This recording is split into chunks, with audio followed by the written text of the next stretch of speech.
nos empiece a compartir acerca de estos temas. Adelante, hermano Julio. Durante los 35 años que estuve sirviendo a Dios, profesando mi fe, especialmente en el mundo pentecostal, que es del cual yo salí. El mundo pentecostal conservador, también eso lo vuelvo a aclarar, porque no vengo del mundo pentecostal donde se arman aquellos relajos de la gente que se pone a hacer un disparate. Se caen al suelo y bailan. Se ponen a girar la cabeza como que son ventiladores. No, ese tipo de emocionalismo y cosas y brincos altos y gritos. Yo de ahí de ese mundo no vengo. Vengo del mundo pentecostal conservador. Okay. Entonces, desde niño, gracias a mi madre principalmente, y gracias a mi familia y a las amistades muy cercanas con las cuales crecí rodeado, que muchos eran pastores, evangelistas, a mí me fue sembrado el amor por las Sagradas Escrituras. Desde que era un niño más o menos de 7 u 8 añitos, recuerdo que a mi mamá le regalaron, y ella me regaló a mí, un Nuevo Testamento pequeñito de bolsillo de color azul. Era de los Gedeones. No sé si los hermanos alguna vez han visto esos Nuevos Testamentos. Son muy comunes, ¿verdad? Ajá, color azul. Los regalan en hospitales, en librerías. Algunas librerías entras y los tienen ahí, dice tomen uno gratis. Y son de color azul, ¿no? Por lo general. Correcto, hermano, correcto. Entonces, siendo yo un niño, me enseñaron y me sembraron el amor por las Sagradas Escrituras a través de ese Nuevo Testamento que mi madre me regaló. Me recuerdo que hacíamos diferentes actividades en la iglesia en la que estábamos asistiendo, y hacíamos diferentes actividades los domingos de aprendernos textos de memoria, y los niños pasábamos a recitar 1, 2 o 3 textos de memoria que nos aprendíamos durante la semana. Pero parte de todo ese aprendizaje de mi niñez fue influenciado también por algo que siempre escuché todo el tiempo en mi iglesia protestante. Estuvimos en varias, por no sé si puedo decir mis iglesias o mi iglesia, pero prácticamente en todas las que asistíamos, siempre escuchaba algo, y era él. Nosotros los cristianos vivimos nuestra fe solamente con la Biblia. Solo la Biblia. La Biblia es la única autoridad, la única fuente de inspiración divina para regir nuestra vida moral, para regir nuestra fe, para regir nuestra conducta. Nosotros somos cristianos 100% bíblicos, y con nosotros, si alguien quiere hablar de Cristo, que sea con la Biblia. Si no es con la Biblia, nada. Entonces, yo crecí escuchando esas declaraciones continuamente. Solo la Biblia. Vamos a hablar de Cristo, ok, trae la Biblia. Pero no podemos hablar sin la Biblia, no. De Cristo hablamos con la Biblia. Todo lo que tenemos que hablar de Cristo tiene que estar en la Biblia.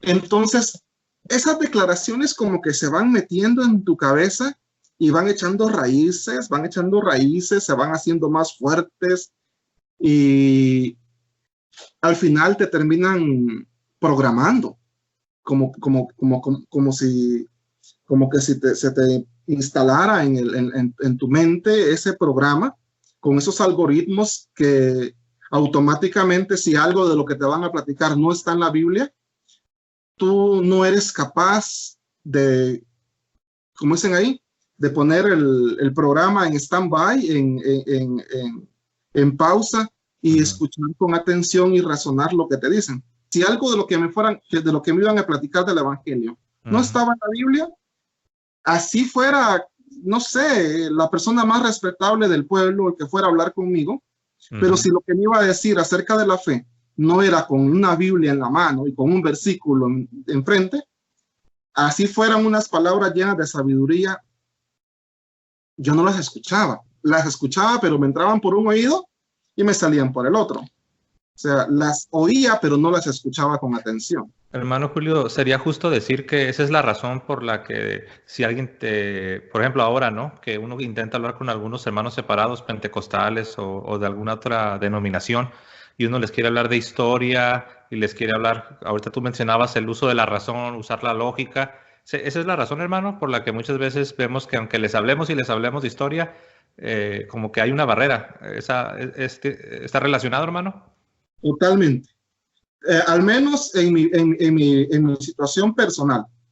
Y puedo asegurarte sin temor a equivocarte que 9 de cada 10 hermanos protestantes viven la misma situación mía. Te programan, en el caso mío, que yo nací allí. No sé si aplicaría de la misma manera para los que ya han sido católicos, que un día se fueron, abandonaron la iglesia de Cristo, se fueron a una iglesia protestante, pero en el caso mío que yo nací ahí, yo desde la cuna nací pues en un hogar protestante, pentecostal. Entonces la labor, el trabajo de los pastores, de los evangelistas, de los maestros de escuela dominical, el trabajo que ellos hicieron conmigo de meter y de, como dicen ahí, de fundirme dentro de la cabeza esa idea de solo la Biblia, si no está en la Biblia no pones atención, si no está en la Biblia no es nada importante, si no está en la Biblia no lo escuches, si no está en la Biblia no tiene ninguna validez. Entonces, al menos en mi caso personal, esa era la situación en la que me encontraba, en la que viví durante 35 años. Y ellos eran buenas personas, no lo hacían por malicia. Tus maestros, tus pastores, ellos creían estar en la verdad, ¿correcto? Correcto. Y yo sé que no lo hacen por mala fe, pero muchas veces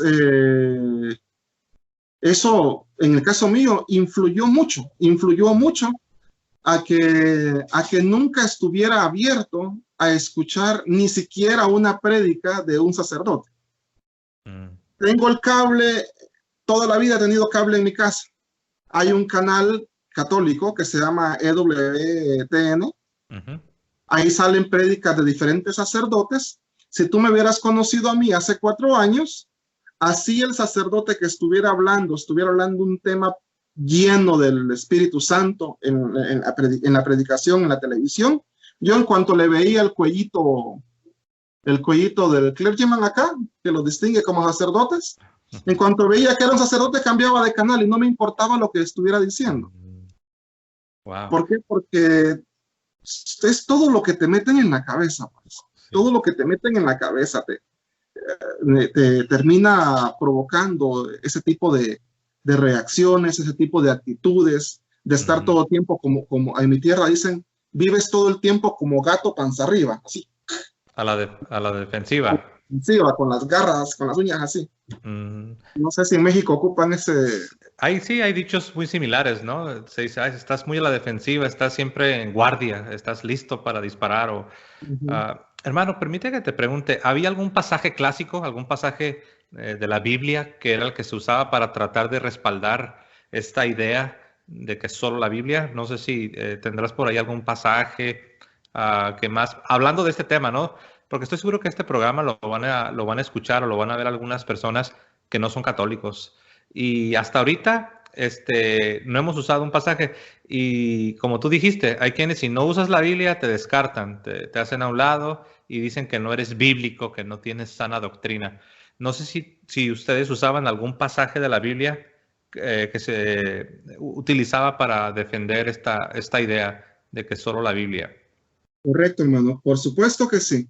El pasaje que desde niño, tanto en los cultos de entre semana, en las prédicas regulares, como en las escuelas dominicales a las que asistíamos, siempre hay un pasaje de la Biblia que yo lo llamo, es el pasaje bíblico por excelencia del mundo protestante. Segunda de Timoteo, capítulo 3, versículo 16. ¿Lo puedo leer? La escritura es inspirada por Dios, útil para enseñar, para redarguir, para corregir, para instruir en toda justicia. Me parece que termina Sí, lo dijiste, te lo sabes de memoria, de hecho, ¿no? prácticamente. Ese pasaje de la Biblia te lo meten así. Pin, pin, pin, pin, pin, y pin, hasta con martillo al final, para que quede bien amarrado adentro. Y déjame decirte, hermano, que suena muy bonito. Se escucha muy bonito. Toda la escritura es inspirada por Dios. Ay, suena muy bonito, suena muy romántico, suena muy espiritual. Suena como algo lleno del Espíritu Santo, algo con mucha inspiración, lo que tú dices. Pero no se trata de cómo suene. No se trata de que si suena bonito, de que si suena espiritual, de que si suena romántico, de que si suena muy bien para mí como cristiano, sino que se trata realmente de lo que en verdad está diciendo la palabra de Dios en ese capítulo y versículo. Uh-huh. En el caso mío, vivía aferrado a todo eso, a ese versículo. Porque yo no escuchaba a nadie que no me hablara del Evangelio con la Biblia, porque toda la escritura es inspirada por Dios, útil para redarguir, para instruir, para enseñar en justicia. Uh-huh. Entonces, nunca me puse a meditar realmente qué era lo que estaba diciendo el apóstol Pablo en ese pasaje de la escritura. Cuando empecé a analizar detenidamente ese pasaje que te dije de segunda de Timoteo capítulo 3 versículo 16, llegué a la conclusión que estamos hablando ahorita. En verdad, no dice que toda la escritura es inspirada por Dios, pero no dice que solamente la escritura. Porque para no ir tan lejos, ir directamente a la fuente, nuestro Señor Jesucristo, todas sus enseñanzas, Él no las transmitió por carta. Ninguno de sus sermones, ninguna de sus enseñanzas, nuestro Señor Jesucristo le dijo a los apóstoles: hey, Pedro, Juan, tráigame un rollo de papiros. Hey, Santiago, alcánzame la copa de tinta. Andrés, tráeme un par de plumas y voy a escribir lo que quiero que ustedes enseñen. Voy a escribir lo que ustedes aprendan. No. Nuestro Señor Jesucristo, nuestro Señor y Salvador, transmitió todas sus enseñanzas de viva voz. Él no escribió nunca nada. Y es más, ni siquiera le pidió a los discípulos que escribieran. Nunca dijo: hey, tú, Bartolomé, y tú, Felipe, van a ser los secretarios, van a tomar nota de lo que yo estoy diciendo. De ninguna manera. Entonces, ahí podemos ver que desde la fuente de nuestra salvación, que es nuestro Señor Jesucristo, antes que la Biblia, que tenemos tú y yo hoy en día, la salvación llegó a nosotros de viva voz, de forma oral, no de forma escrita. Y de ahí viene la tradición apostólica. Es lo que conocemos, es lo que la Iglesia ha enseñado durante 2000 años como sagrada tradición, o sea, la tradición apostólica. Las enseñanzas de viva voz que se transmitieron así, de frente, cara a cara, de Jesucristo a los apóstoles, y luego de la ascensión de nuestro Señor Jesucristo a los cielos, los apóstoles transmitieron esas enseñanzas a sus discípulos, a los que constituyeron obispos, presbíteros, diáconos, y luego estos ministros ordenados en la iglesia de Jesucristo transmitían lo mismo que les había transmitido Jesucristo a los apóstoles, y luego los apóstoles a ellos lo transmitían a toda la congregación, pero también de viva voz. Entonces,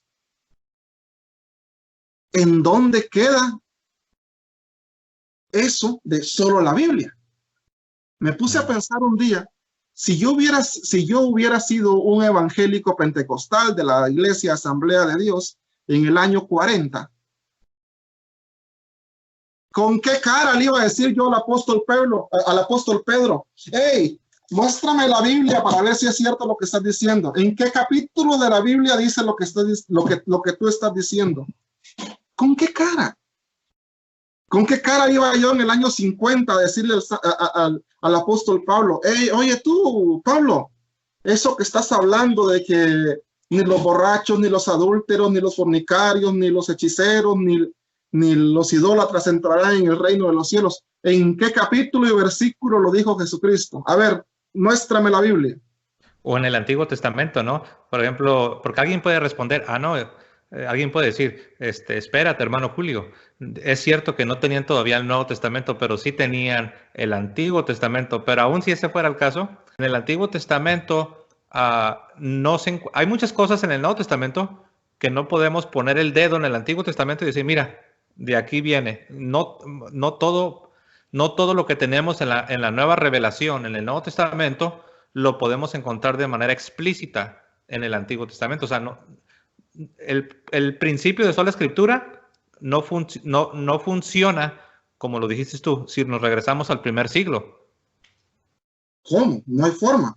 Entonces, todo eso también, como te dije anteriormente, un día, por el amor que a mí me sembraron en mi corazón hacia mi Señor Jesucristo, un día yo decidí, durante esos 2 años y medio, un día yo decidí, hermano, sacarme la camiseta de evangélico pentecostal, quitarme la bufanda, quitarme todo el uniforme de la milicia evangélica protestante que había vestido durante 35 años, y de una manera también ya de una manera imparcial, sin tomar preferencia hacia un lado o hacia el otro, sino que tratando también de usar un poquito el sentido común, tratando de, como dicen allá en mi tierra, en Guatemala, usar un poco el coco, ¿no? Empecé a hacerme preguntas que durante 35 años nunca me las había hecho, porque nunca yo en mi vida me había puesto a pensar en eso. Si yo en lugar de vivir en el siglo XXI, viviera ahorita en el siglo I, alrededor del año 40, alrededor del año 50, y enfrente de mí un día se presentaran los santos apóstoles a predicar el evangelio de Jesucristo, ¿de qué manera yo le iba a preguntar a San Juan? Oye tú, Juan, ¿en qué parte de la Biblia dice eso que tú estás enseñando? Si ni uno solo de los evangelios había sido escrito en ese tiempo. Ni uno solo. Nada, absolutamente nada de lo que hoy conocemos como Nuevo Testamento había sido escrito. El primer evangelio, según tengo entendido, el evangelio que es el que conocemos como el evangelio de San Marcos, fue escrito alrededor del año 55. Estamos hablando de 25 años prácticamente después de que Cristo ascendió a los cielos.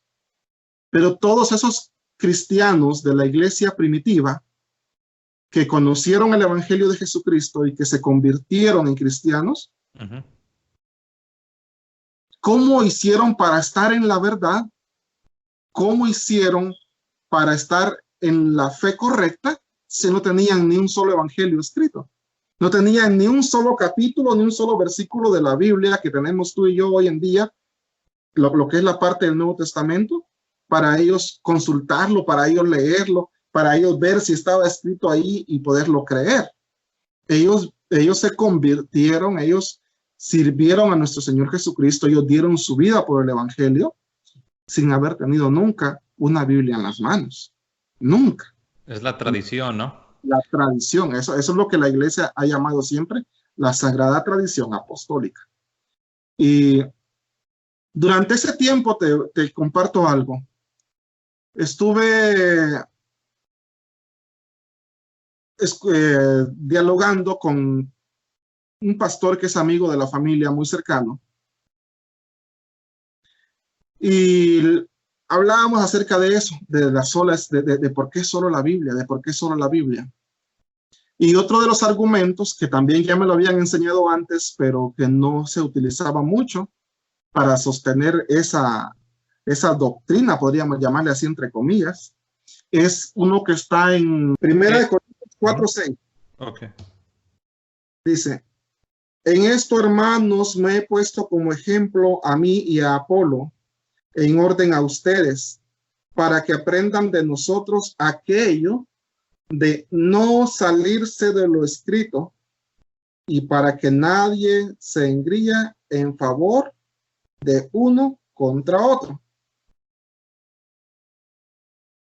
Este es otro versículo que muchas veces también a mí me enseñaron que respaldaba la doctrina de que solo la Biblia, solo la Biblia, solo la Biblia. Pero de la misma manera que el versículo anterior de 2 de Timoteo 3:16 es ambiguo, porque también eso no lo había mencionado, pero el mensaje al final termina siendo un poco ambiguo en 2 de Timoteo 3:16, porque dice que toda la escritura es inspirada por Dios, pero no dice cuál escritura. O sea, no dice de dónde a dónde, no dice toda la escritura escrita por quién, toda la escritura escrita cuándo, no dice toda la escritura hecha dónde. O sea, en otras palabras, pero queda, al final el mensaje es ambiguo, porque ¿cuál es toda la escritura? Sí, si me permites un comentario, hermano, creo que eso que estás diciendo es muy importante, porque si nada más tuviéramos la Biblia, entonces no sabríamos cuántos libros son escritura, 27, 37, 47. No, pero gracias a Dios que tenemos una iglesia, que esta iglesia nos da directrices, nos da direcciones y nos dice que son 73 libros los que componen la Sagrada Escritura, que es inspirada por Dios y que sí es cierto, es apta para corregir, para instruir, a fin de que el hombre de Dios sea perfecto. Pero gracias a que tenemos una iglesia y que esta iglesia nos ha señalado de dónde a dónde. Pero lo que estás diciendo es muy importante porque ahí nada más dice escritura, pero lo deja volando en el aire. ¿Cuál escritura? Es ambigua. La respuesta, el argumento al final termina siendo ambiguo. No te dice para la derecha o para la izquierda o de frente. Dice toda la escritura, pero ¿cuál es toda la escritura? ¿De dónde a dónde? San Pablo escribió ese versículo, esa carta alrededor del año 65 al obispo Timoteo en Éfeso. Pero en el año 65, si alguien me dice, se refiere al Nuevo Testamento, es mentira. Es mentira, porque en el año 65 ni el Evangelio de San Lucas no había sido escrito. El Evangelio de San Mateo tampoco. El Evangelio de San Juan tampoco había sido escrito. El Apocalipsis tampoco había sido escrito. La carta a los Hebreos tampoco. Las 3 cartas de San Juan, primera, segunda y tercera de Juan, tampoco habían sido escritas. Las 2 cartas de San Pedro, primera y segunda de Pedro, tampoco habían sido escritas. Entonces, no puede decir alguien, ay, se refiere a la Biblia, se refiere a la Biblia. Porque no, la mayor parte del Nuevo Testamento que hoy conocemos como Sagrada Escritura no había sido escrito cuando San Pablo escribió eso de toda la Escritura es inspirada por Dios. Y este otro versículo de Primera de Corintios 4:6 es igual de ambiguo. Es el mismo, caemos en lo mismo, porque dice, a no salirse de lo que está escrito. Pero nuevamente te vuelves a preguntar, ¿de lo que está escrito dónde? ¿De lo que está escrito en qué? ¿De lo que está escrito por quién? ¿De lo que está escrito desde cuándo? Porque si es todo lo que está escrito, entonces vamos a decir que hoy toda la escritura en la que aparezca el nombre de Jesucristo, ¿tenemos que seguirla como inspirada por Dios? De ninguna manera. Se necesitó de una autoridad. Fue necesaria una autoridad inspirada por Dios a la cual el Espíritu Santo le revelara cuál era la verdadera palabra de Dios para nosotros. Entonces, ese versículo de Primera de Corintios 4:6 no resuelve absolutamente nada. Termina en lo mismo que Segunda de Timoteo 3:16. Esos son 2 argumentos con los que yo trataba, con los que a mí me habían enseñado desde niño a tratar de defender eso de solo la Biblia, solo la Biblia. Pero cuando le ponen la lupa, dice nuestro querido padre Luis Toro, cuando le ponen la lupa, te das cuenta de que ahí no dice que solo la Biblia. Ahí dice de lo que está escrito, pero no dice de qué, por quién, cuándo, ni dónde, ni da, o sea, te deja igual que el versículo anterior. Otro pasaje también que a mí me enseñaron fue el de Primera de Corintios 14:37. Déjame ver. Voy a usar la Biblia Reina Valera, la Biblia protestante. Sí, sí. Tengo las 12, tengo mi Biblia católica, pero también sí, tengo la Reina Valera, amén, que es la que tengo incluso hasta más con muchas más notas que mi Biblia católica. Pero en Primera de Corintios 14:37, cuando yo me encontraba en ese dilema de por qué solo la Biblia, en una ocasión escuché defender esa doctrina a un predicador pentecostal con este versículo de Primera de Corintios 14:37, que dice: si alguno se cree profeta o espiritual, reconozca que lo que os escribo son mandamientos del Señor.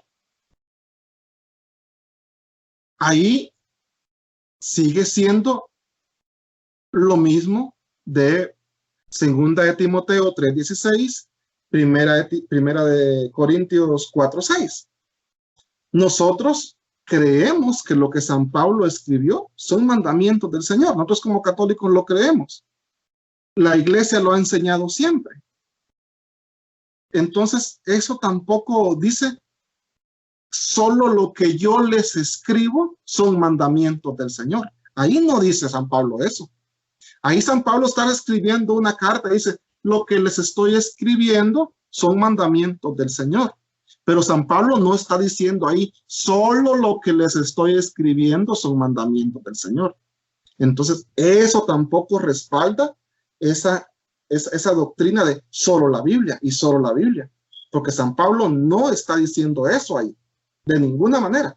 Él está diciendo que lo que él escribe es bajo inspiración del Espíritu Santo, pero no está diciendo que solamente lo que él escribe es bajo inspiración del Espíritu Santo. ¿Qué hay de todo lo que San Pablo predicó de viva voz sin haber escrito absolutamente nada? ¿Acaso no San Pablo estaba lleno del Espíritu Santo cuando predicaba de viva voz y enseñaba a las iglesias? Enseñaba a los nuevos creyentes. Entonces, o por ejemplo Jesús, ¿no? Lo mismo que Jesús. Esos son los argumentos con los que a mí en esos 35 años en el mundo pentecostal, en el mundo evangélico, esos eran los argumentos que me daban para tratar de defender esa doctrina, esa enseñanza, solo la Biblia. Pero cuando le ponen la lupa bien a lo que dice la palabra de Dios, ahí no está diciendo de ninguna manera que es solo la Biblia. Eso ya es un invento. Eso ya es algo que le están poniendo de más los pastores, los evangelistas protestantes. Sí, de hecho, ahorita que te mencionaba de Jesús, me viene a la mente el versículo en Juan capítulo 21, en el verso 25. Si me permites, lo puedo leer de manera rápida. Hermano, dice, ¿cómo no? Dice, hay también otras muchas cosas que hizo Jesús, las cuales, si se escribieran una por una, pienso que ni aún en el mundo cabrían los libros que se habrían de escribir. ¡Wow! O sea, sabemos que Juan está usando una hipérbole, está usando una exageración para darnos a entender la cantidad enorme de enseñanza que nuestro Señor Jesucristo habló, predicó, enseñó de manera pública, de manera privada. 3 años, como se dice en inglés, a full time, a tiempo completo, estar con ellos, enseñándoles, instruyéndoles. Aprendían no solamente de los sermones, sino de lo que veían de Jesús, de las pláticas personales, de las charlas que tenían, todo lo que estaban aprendiendo. Y aquí dice, si les escribiéramos todo, dice, ni en el mundo cabrían.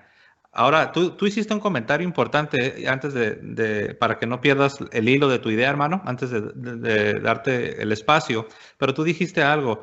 Entonces, ¿qué? Lo que dijo San Pablo, las enseñanzas de Pablo y todo lo que Pablo decía y hablaba, y no nomás Pablo, ¿no? Todos los apóstoles. Entonces, todo eso que no alcanzó a formar parte del Nuevo Testamento, de lo que ahora llamamos el Nuevo Testamento. Entonces, ¿qué? Eso no era palabra de Dios, eso no era inspirado. Cuando eso fue lo que tú dijiste, eso fue lo que sostuvo a la iglesia.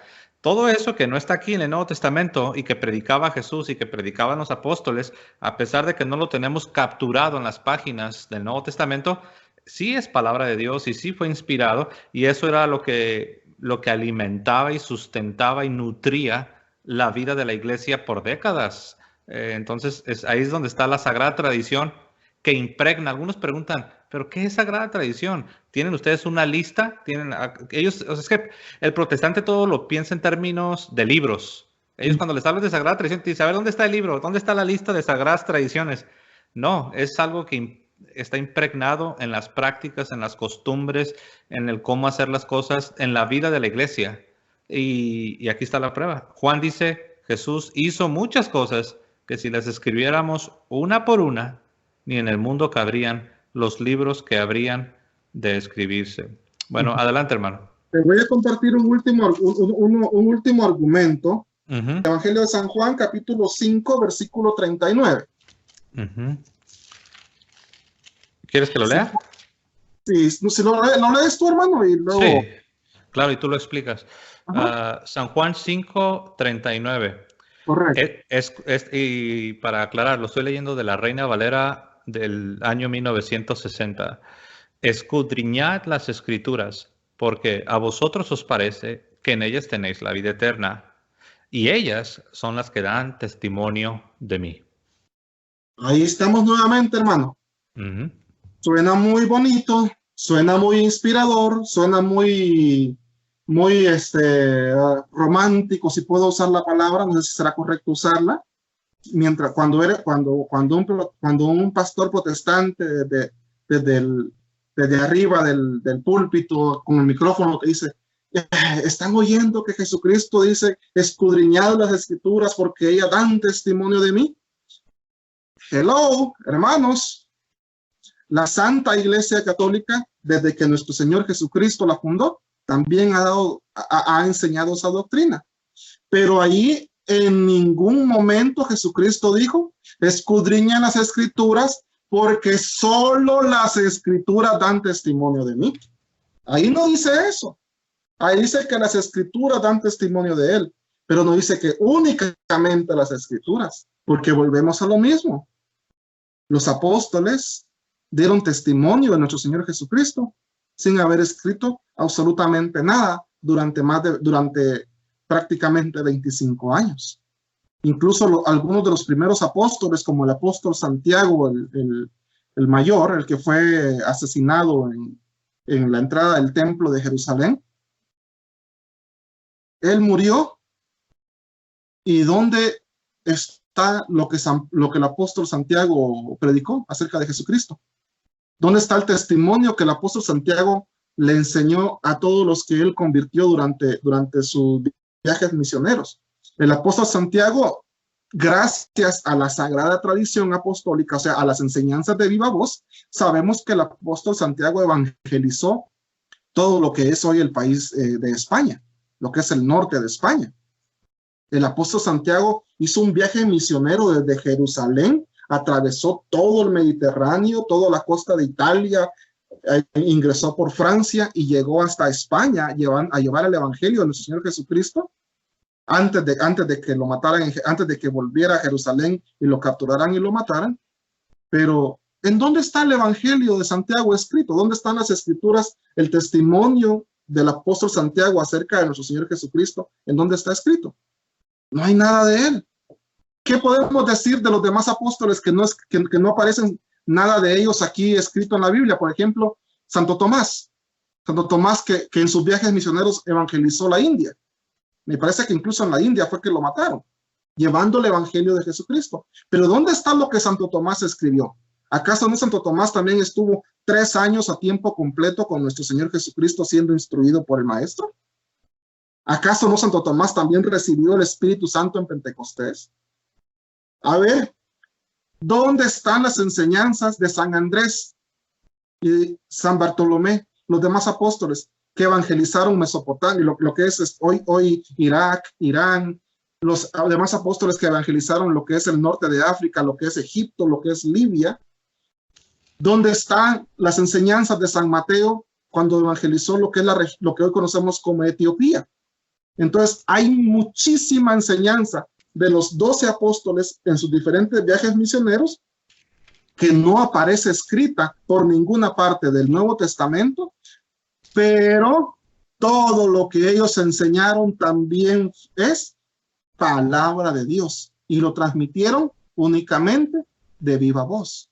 Me dice una vez un pastor, durante esos 2 años de mi periodo de conversión, me dice, todo lo que hizo la iglesia primitiva está en el libro de los Hechos.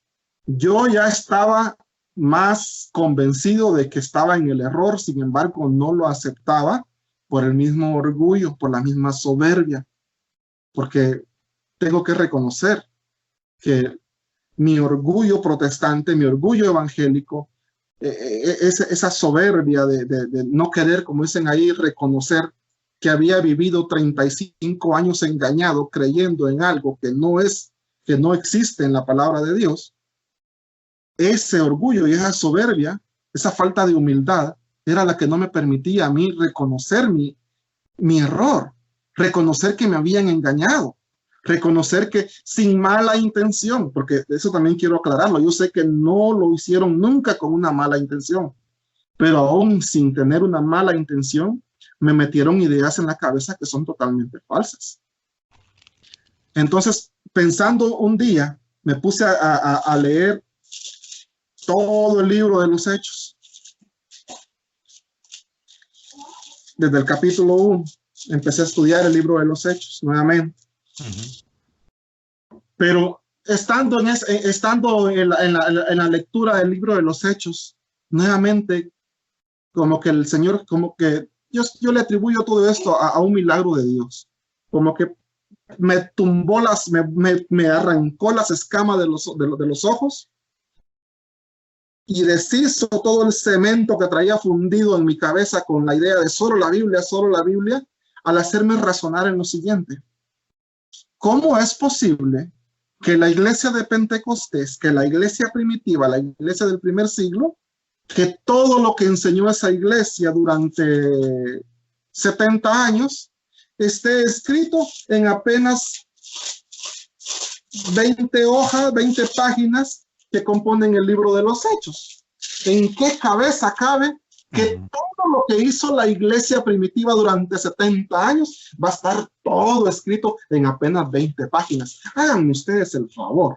Y creo, hermano, que, por ejemplo, si tú ahorita abres el libro de los Hechos en el capítulo 1 y en el verso 1 y te pones a leer, creo que te tomaría como 1 hora. En 1 hora terminas de leer todos los capítulos del libro de los Hechos. O sea, hago este comentario en relación a lo que tú estás diciendo. ¿Cómo es posible que creamos que lo que sucedió en décadas, en años de sermones, predicaciones, misiones, espiritualidad, disciplina, estamos hablando de una vida completa, por decirlo así, la vida completa de un predicador que empezó a servir a Dios de los 20 hasta los 80? Y si tú te sientas y te pones a leer el libro de los Hechos, creo que te toma como 1 hora leerlo, de todos los capítulos. En 1 hora ya lo leíste. Ajá. A mí me toma, yo que leo un poquito así más despacio, me tomaría 2 horas. Ok, ponle 2 horas. ¿Cómo es posible que creas que lo que se enseñó en décadas y décadas, en 2 horas te vas a sentar? Y eso no es todo, eso es lo que tenemos aquí, como dijo Juan, ¿no? Jesús dijo e hizo muchas cosas, pero estas las hemos escrito para que crean. En otras palabras, está diciendo, miren, les he hecho un resumen de 21 capítulos para que ustedes crean, para que su fe sea fortalecida. Pero él lo que está diciendo es un resumen. Y dicho sea de paso, algunos quieren hacer un resumen del Evangelio en un folletito, con las famosas 4 leyes, ¿no? Ajá. Y paso 1, paso 2, paso 3, paso 4. ¿Lo entiendes? Y la persona dice, no, sí lo entiendo. Y ya quieren que rápido, cuando a Juan, yo siempre lo digo así, cuando a Juan su resumen le tomó 21 capítulos, él se tomó 21 capítulos para evangelizar. y tú lo quieres hacer con paso 1, paso 2, paso... No, así no es. Es absurdo, hermano, es absurdo. Cuando Dios te da la posibilidad, te abre los ojos, te abre la mente, porque eso es un milagro de Dios. Yo eso lo atribuyo a un milagro de Dios en mi vida, porque mi cabeza estaba tan cerrada, mi corazón estaba tan endurecido, no entraba absolutamente nada en mi cabeza que no fuera lo que me habían enseñado durante 35 años. Pero Dios, yo siento que Dios fue haciendo ese milagro en mi vida poco a poquito, poco a poquito. Como dicen ahí, de gotita en gotita fue Dios rompiendo esa tremenda roca que traía yo fundida dentro de la cabeza, que no me permitía usar el sentido común, razonar un poquito de manera personal, de manera independiente. Es como una burbuja, ¿no? Es una burbuja, ¿no? En la que te quedas encerrado.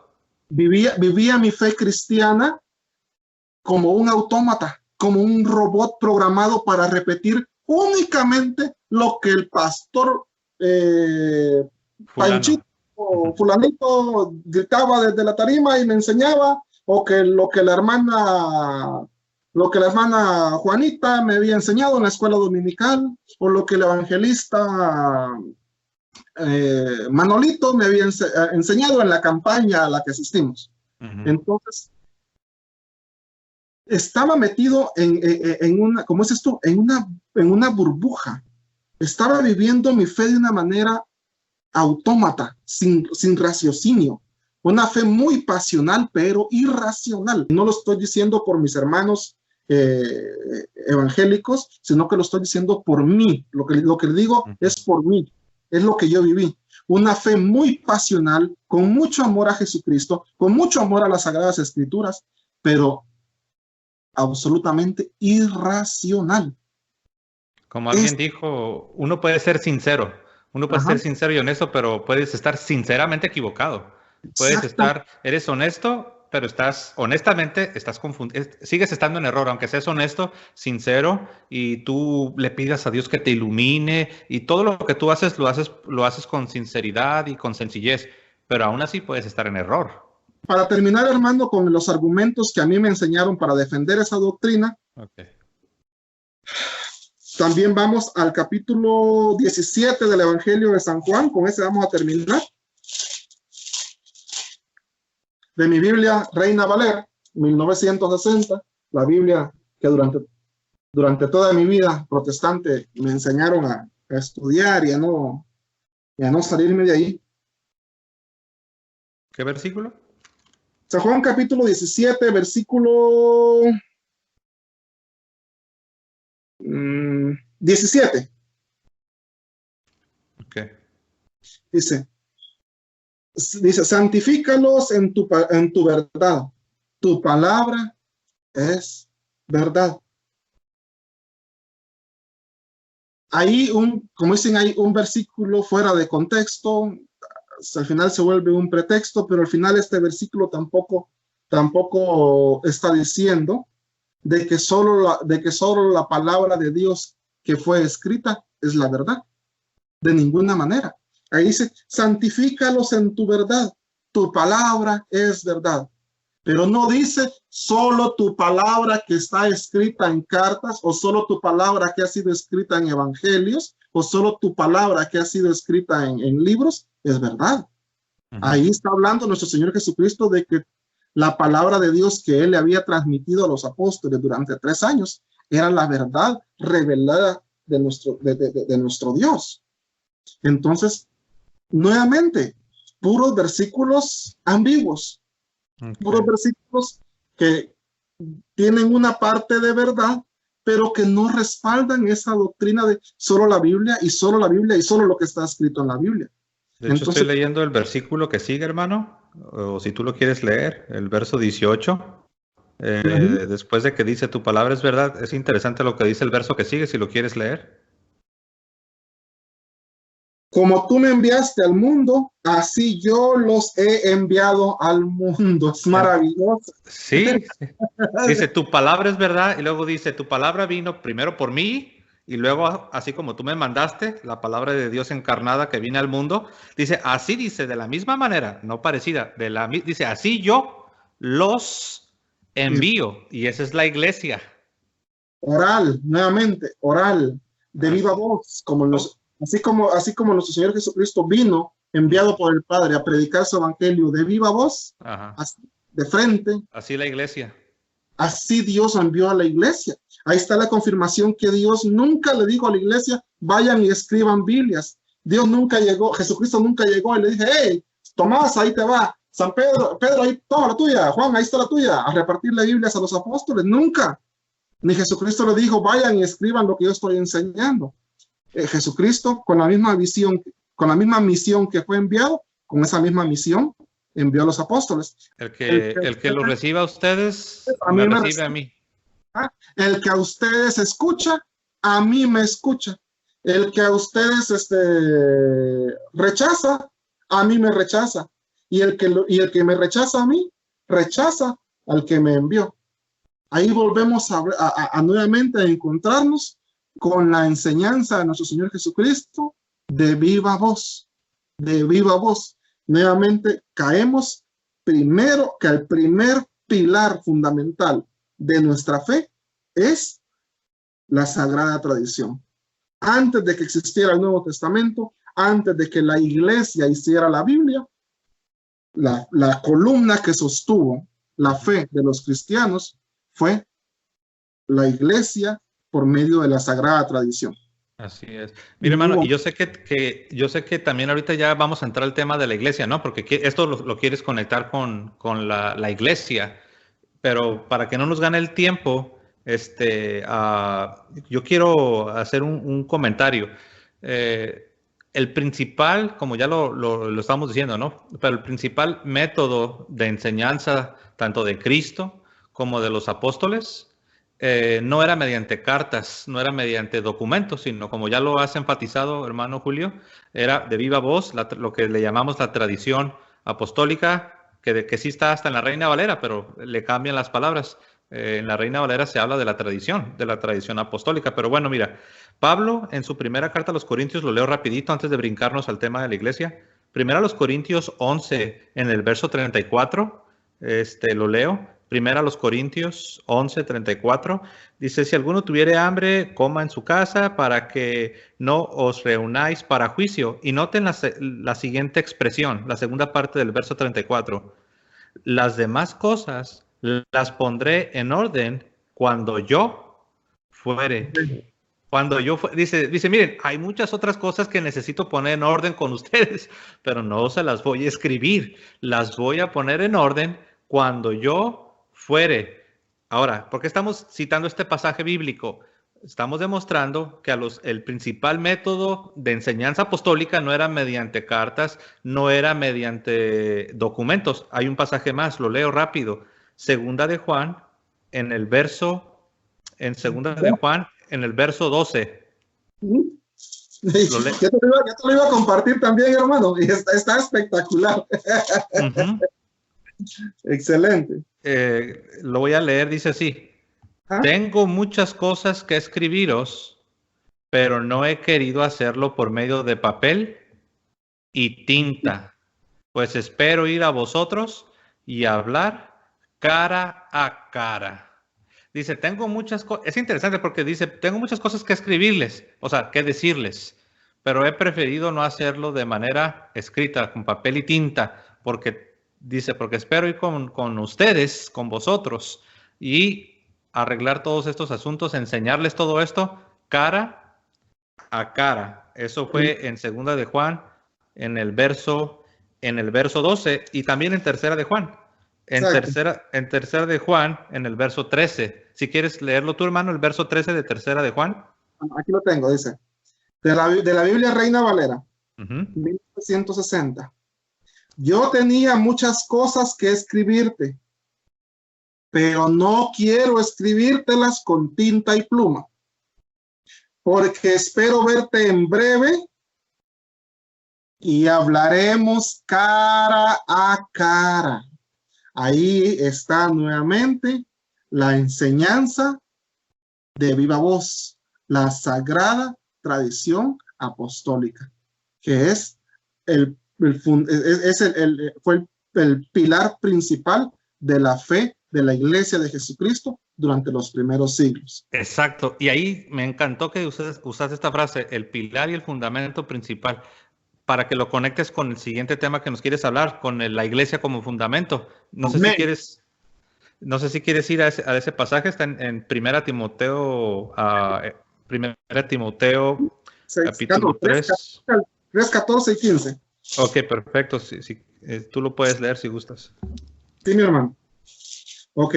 Ya vimos que lo de la sola escritura no es una doctrina enseñada por Jesucristo, ni tampoco fue una doctrina enseñada por los apóstoles. Entonces, ¿cuál era la enseñanza que vino de Jesucristo?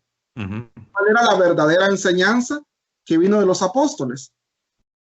Y ahí fue donde, créeme, que yo ya lo había leído. Cuando me topé con este versículo, en anteriores ocasiones yo ya lo había leído. Pero me pasó como cuando vas hablando, cuando vas manejando y vas distraído, cambiando música en el radio, que están las señales que dicen ahí algo importante a la orilla de la carretera, pero como distraído viendo la música o cambiando de estación, pasa si no te fijaste en la señal que había en el camino. Así exactamente me pasó a mí en repetidas ocasiones. Yo pasé muchas veces por la carta del apóstol Pablo a Timoteo, por las dos, pero nunca había hecho, como dicen ahí, el alto y ver qué era lo que decía esta señal. Para indicarnos algo importante, pero siempre pasaba de largo.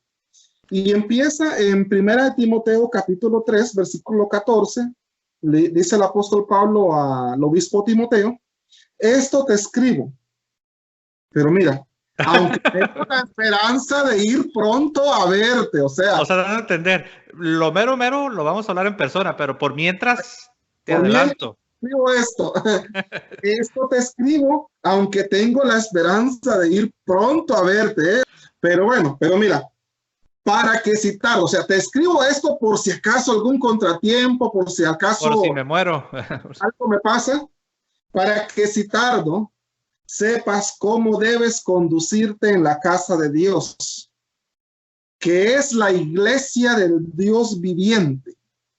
Oh, ¿qué es esa iglesia del Dios viviente de la que está hablando el apóstol Pablo? ¿Qué era esa iglesia para los cristianos de la iglesia primitiva, para los cristianos que fueron llenos del Espíritu Santo en Pentecostés? ¿Qué era esa iglesia para la iglesia, para los cristianos del primer siglo? Aquí San Pablo nos dice qué era esa iglesia. Esa iglesia, dice la palabra de Dios, que es columna y baluarte de la verdad. No. ¿Qué no es la Biblia? La Biblia es la columna y baluarte de la verdad, ¿que no? La Biblia dice que es la iglesia. Oh, wow. O sea que la misma Biblia me dirige hacia la iglesia. Exactamente. Wow. Yo pasé, no una vez, hermano, no pasé una ni dos, pasé docenas de veces de largo. Nunca puse atención a esa señal que estaba a la orilla del camino.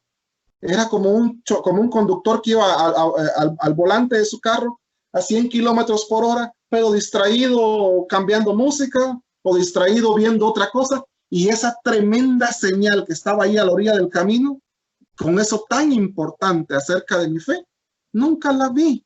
Pasé de largo y nunca me enteré.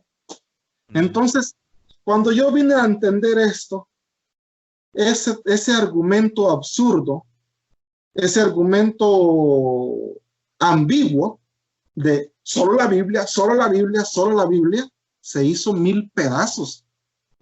Cayó como cuando le ponen explosivos a un edificio y se viene hacia abajo. A ver, hermano, si yo te preguntara ahorita, a ver, hermano Julio, en tu tiempo de Pentecostés, en tus 35 años como pentecostal, para ti, ¿cuál era el fundamento de la verdad? La Biblia. La Biblia. Y si en ese tiempo yo te hubiera dicho, no, el fundamento de la verdad es la iglesia, ¿qué hubieras contestado? ¿Estás loco? Es la Biblia, la Biblia y la Biblia. No, te digo, yo mira hasta qué nivel estaba yo sumergido. Yo no lo digo por los demás, lo digo por mí, pero sumergido en una tremenda ignorancia.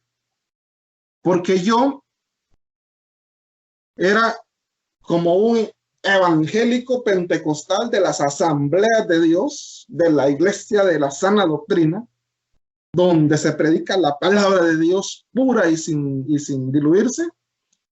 Y yo, como buen evangélico de las asambleas de Dios, no lo decía públicamente, pero lo creía. Yo veía a un católico con su crucifijo colgando aquí en el pecho, o con su escapulario de la Virgen María, o con su rosario, como tú estás aquí, hermano. Yo veía a alguien con un signo de esos que lo identificaban como católico, aunque no lo decía públicamente, pero yo en mi interior, yo me creía superior en conocimiento a cualquier católico. ¿Aún al Papa? No sé si aún al Papa, pero era tan grande el nivel de soberbia que Satanás me había, porque eso no es obra de Dios, eso no es obra del Espíritu Santo. Esa soberbia es obra de Satanás. Entonces era tan grande el nivel de soberbia, el nivel de arrogancia respecto a las escrituras de mi parte hacia mis hermanos católicos cuando les veía una medallita o un símbolo que lo identificara como católico, que yo en mi mente decía, pobre, yo sentía lástima, mira hasta qué grado llegaba, pobres almas, Dios, pobre gente, pobrecitos tan ignorantes, viven siguiendo doctrinas y enseñanzas de hombres. Yo soy cristiano evangélico y yo sí vivo solamente con la Biblia. Solo la Biblia y solo la palabra de Dios. Pero la Biblia, como acabamos de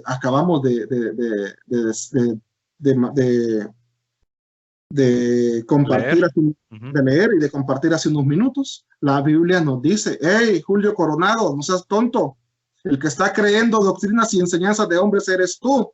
Así fue como el mensaje llegó a mí. Tú has vivido 35 años creyéndote muy bíblico, creyendo que tus pobres hermanos católicos son unos ignorantes que siguen doctrinas de hombres. Hello, despierte, Mr. Coronado.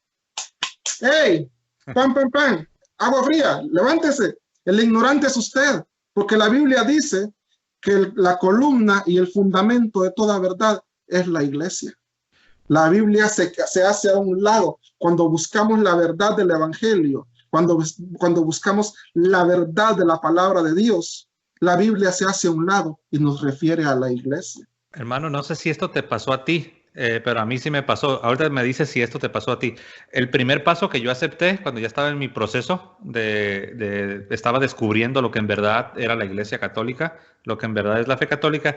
A mí me pasó, hermano, que la primera parte de este pasaje que nos acabas de leer, donde dice que la iglesia es el fundamento y es el pilar de la verdad, lo primero que yo acepté es que dije, sí es cierto, pues si ahí dice la Biblia, pues tiene que ser verdad, ¿no? Entonces yo lo primero que acepté es que sí es cierto, la iglesia es el fundamento y es el baluarte o el pilar de la verdad divina. Pero mi problema o mi dilema ya era de diferente naturaleza, porque dije, ok, no puedo contradecir las palabras de la misma Sagrada Escritura, porque ahí dice que es la iglesia y punto, y se acabó. Pero mi problema, y es un buen problema, un problema entre comillas, mi problema es, ¿cuál iglesia? Exactamente, hermano. Pasamos por la misma, como ese gay nos cayó el mismo baldazo de agua fría. Sí, porque si eres bíblico tienes que aceptar que sí es cierto. Dice, ok, bajo las manos, me rindo. La iglesia es el fundamento de la verdad, pero ahí no acaba, ahí empieza. Ahora te tienes que preguntar, ¿cuál iglesia? Ahora, una vez un protestante me respondió esto. No, se refiere a la iglesia espiritual, invisible, que nadie puede ver. Le dije, no tiene sentido, porque aquí dice que la iglesia es el fundamento de la verdad. En otras palabras, de las doctrinas verdaderas, de las enseñanzas verdaderas que se supone que tú y yo tenemos que poner en práctica y se supone que tú y yo tenemos que vivirlas y encarnarlas. ¿Dónde está esa iglesia que nos va a instruir a ti y a mí con las doctrinas bien específicas que me van a controlar a mí y a mis hijos y a la comunidad y a los creyentes? Dije, ¿dónde está esa iglesia? Tiene que ser visible, no puede ser espiritual. Exacto, pero bueno, te dejo que sigas, hermano. Exactamente, hermano. Mira, la honra y la gloria sea para Dios por porque no, sin duda Dios está hablando a través de ti y de mí en este momento a toda la audiencia, porque nos cayó el mismo balde de agua fría, hermano. Cuando yo me encontraba en esa situación, también me llegué a hacer esa pregunta. Caí en ese mismo problema. ¿Cuál iglesia? ¿Será mi iglesia Asamblea de Dios? ¿Será la iglesia de mi niñez? ¿La iglesia de Dios de la profecía universal? ¿Será la iglesia Águilas Centro Familiar Cristiano de aquí de Las Vegas? ¿Cuál iglesia?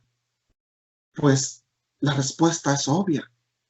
¿De cuál iglesia está hablando el santo apóstol Pablo ahí? Está hablando de la única iglesia que ha estado firme y que ha estado visible y que ha estado presente y que el mundo entero ha visto predicar el evangelio desde el primer siglo. No desde hace 100 años, no desde hace 150 años, ni hace 200 años, como me dijo el pastor con el que te platiqué del asunto de la carta del libro de los Hechos, que hablando un día yo de la iglesia visible, ¿dónde estaban esos grandes siervos de Dios llenos del Espíritu Santo que anunciaban el evangelio en los primeros siglos? ¿A qué iglesia pertenecían? Y este pastor que me visitó, que me visita continuamente porque me hace trabajos de pintura, me dice, hablando de eso, si usted quiere hablar de esos hermanos, de esos grandes siervos, yo le puedo poner como ejemplo a John Wesley, hermano. John Wesley, el padre de la iglesia metodista. Come on, hermano, váyase con ese cuento a otro lado, le digo. Hábleme del siglo primero, el siglo segundo, siglo tercero, siglo cuarto, siglo quinto. John Wesley, usted me está hablando de un tipo que hace 200 años ni existía. Antes de John Wesley, muéstreme usted un solo evangelista lleno del Espíritu Santo que perteneciera a la iglesia metodista. Hágame el favor. No existía. Automáticamente. Mira, hermano, hagamos un ejercicio rapidito. Supongamos que tú y yo regresamos en la máquina del tiempo 5 años atrás. 5 años atrás, vamos a regresar. Si yo regreso en tu vida 5 años atrás y te pregunto, ¿cuál es la iglesia bíblica verdadera? ¿Tú qué responderías? ¿Qué nombre me darías? La iglesia de Pentecostés. Okay. Es lo que todo el mundo dice. La iglesia de Pentecostés. Okay. Y nosotros somos esa iglesia de Pentecostés. Ok. Y tú así respondías, ¿verdad? Pero en otras palabras, si yo te preguntara así, pero aquí, ¿a dónde voy? Tú me responderías que a las asambleas de Dios, ¿no? Me imagino. ¿O cuál era la respuesta que dabas? Las asambleas de Dios, porque es la iglesia donde fui bautizado. Okay. Fíjate, lo interesante, hermano, que si hacemos el mismo ejercicio conmigo, si nos vamos 5 años atrás, y tú me preguntas a mí cuál es la verdadera iglesia bíblica con sana doctrina, mi respuesta era diferente a la tuya. Mi respuesta era ser bautista fundamental independiente. Fíjate nada más. Si te preguntamos a ti, tú decías, no, lo correcto, lo más apegado a la Biblia, lo más sano, lo más bíblico, lo más espiritual, es ser un pentecostal y de preferencia de las asambleas de Dios. Pues yo te hubiera dicho algo totalmente diferente. No, tienes que ser un bautista, tienes que ser fundamental, tienes que ser independiente y tienes que ser de las sendas antiguas, que por cierto, muchos usan esas frases, ¿no? Que las sendas antiguas, pues ¿cuáles sendas antiguas? No hay sendas más antiguas que las sendas de la iglesia católica. Exacto. Y lo podemos comprobar siglo por siglo. No hay forma de que ninguna iglesia vaya a donde vaya, como les dije en mi testimonio. Así se recorra en el mundo entero, desde el polo norte al polo sur, desde el extremo este al extremo oeste. Así le den la vuelta a todo el globo terráqueo.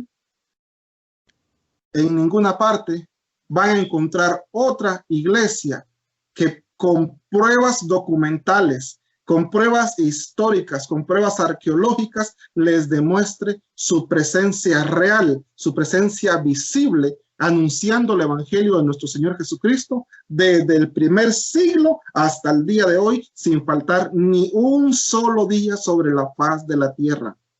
Pueden ir a recorrer las 70,000 diferentes denominaciones, que ninguna de esas denominaciones protestantes tiene sus raíces en los apóstoles, mucho menos en nuestro Señor Jesucristo.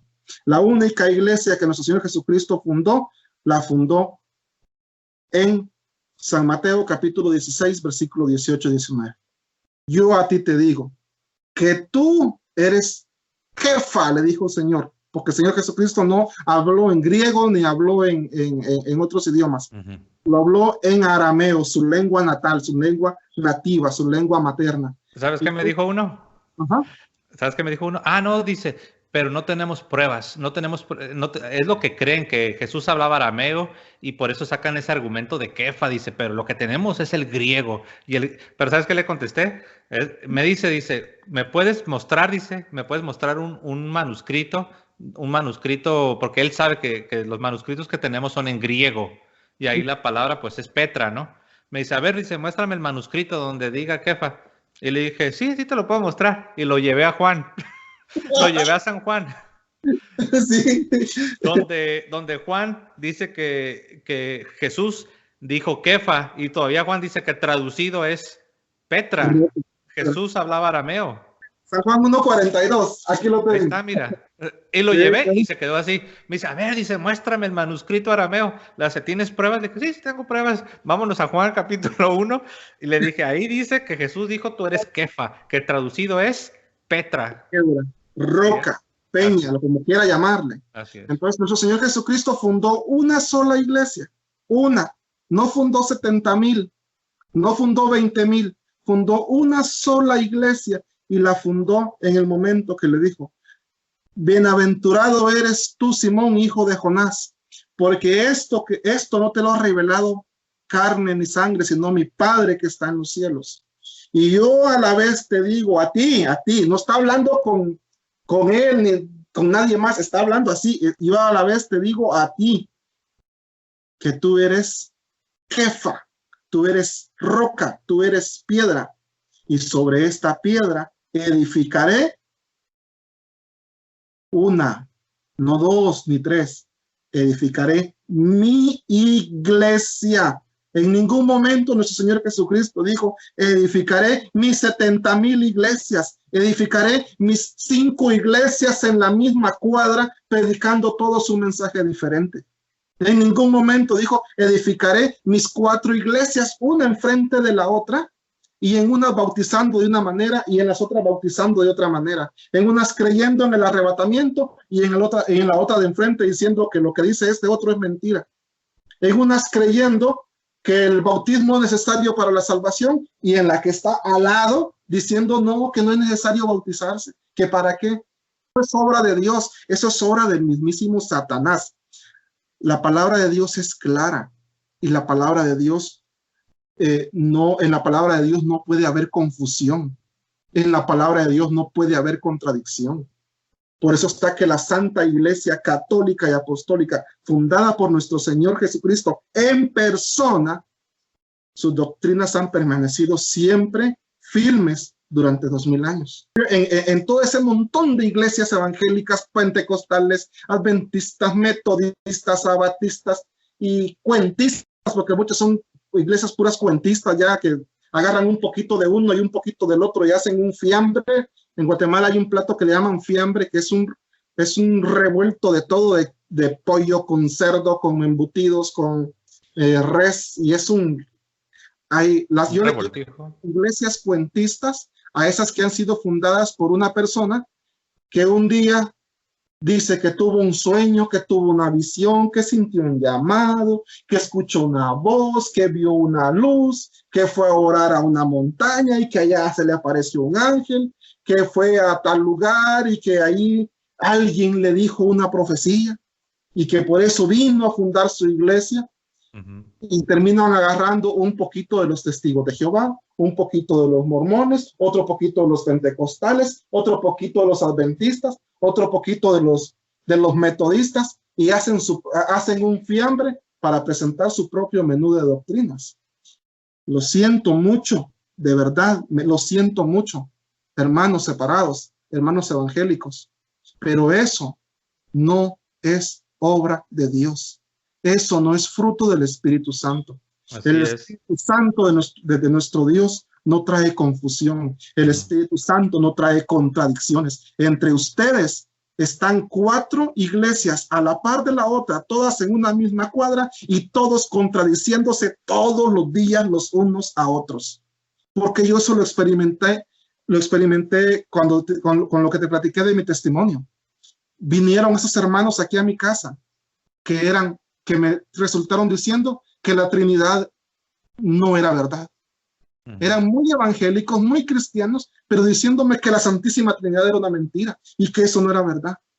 Vinieron diciéndome, no, usted cree en el rapto, eso es una falsa doctrina. Come on, por favor, despierten. Sí. El Espíritu Santo de Dios nunca inspira confusión en su iglesia. Eso que estás diciendo me pasó a mí. Estábamos nosotros en nuestra iglesia bautista y los vecinos, y cuando digo vecinos, realmente, literalmente los vecinos, los de al lado. Los de al lado eran de una iglesia presbiteriana y cruzando la calle estaba la iglesia de Cristo, The Church of Christ, la iglesia de Cristo. A un costado estaba otra que se llamaba la iglesia evangélica. Un poco, tal vez una milla de donde estábamos, estaba la iglesia evangélica libre, que era diferente.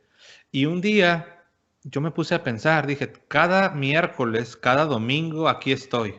Y cada miércoles y cada domingo veo a mis vecinos, que los veo llegar en sus carros, se meten a su iglesia, yo me meto a mi iglesia, ellos escuchan su sermón, yo escucho mi sermón, ellos tienen sus cantos, yo tengo mis cantos, y era como un ritual. Y yo me puse a pensar, y ni siquiera cada quien venimos, hacemos lo nuestro y nos vamos a nuestra casa. Y ni nos conocemos, ni estamos de acuerdo, ni tenemos comunión, y es como si no existiéramos, y eso que somos vecinos. Un día le pregunto al pastor, ¿conoces al pastor de acá al lado? Me dice, no, no lo conozco. Y yo le dije, bueno, me imagino que han de ser nuevos, ¿no? Me dice, no, dice, ellos están antes de nosotros. Y yo le digo, pues, ¿cuánto tiempo tienen ustedes? Dice, pues tenemos 30 años y ellos ya estaban aquí. Y me quedo así, le digo, ¿y no conoces al ministro de aquí, el de al lado? No, no lo conozco. Ahora, con el que yo hablaba era el pastor de jóvenes.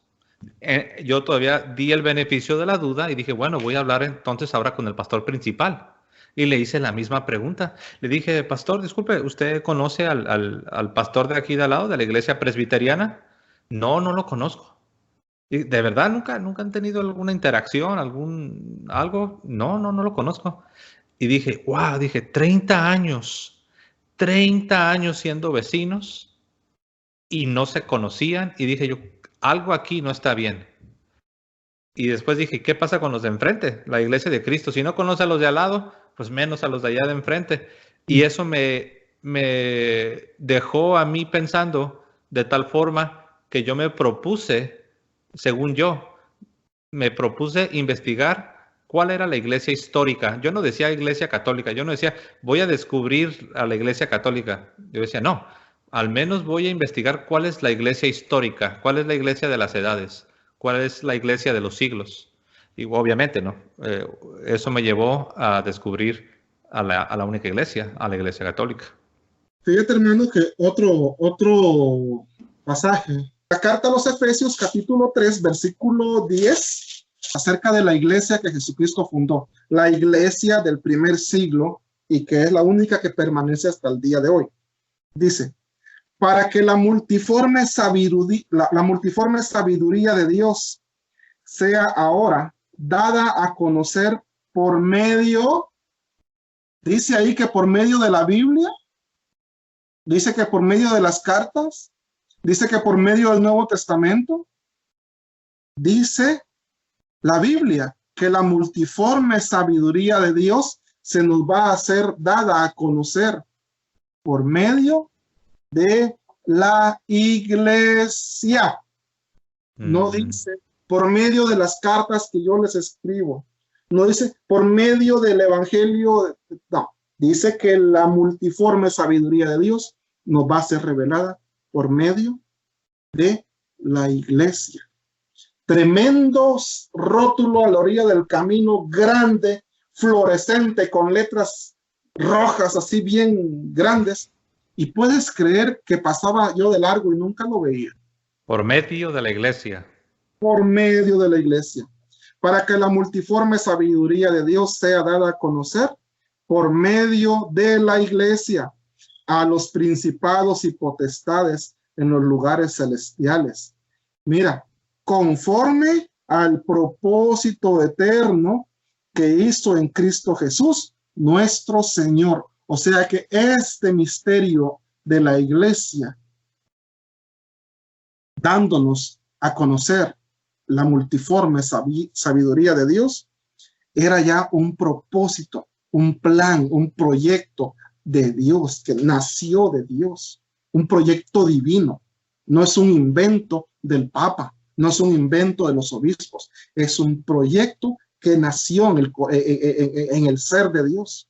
Es un proyecto con un propósito, dice ahí, un propósito conforme al propósito eterno que hizo en Cristo Jesús, nuestro Señor.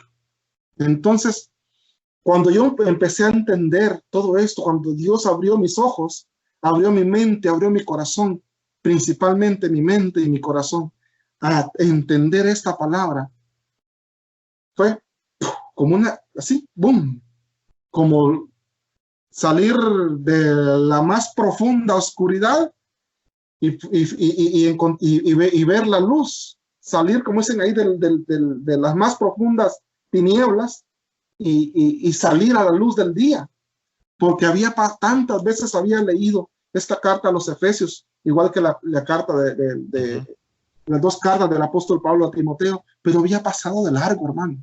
No había puesto atención a ese tremendo rótulo a la orilla del camino.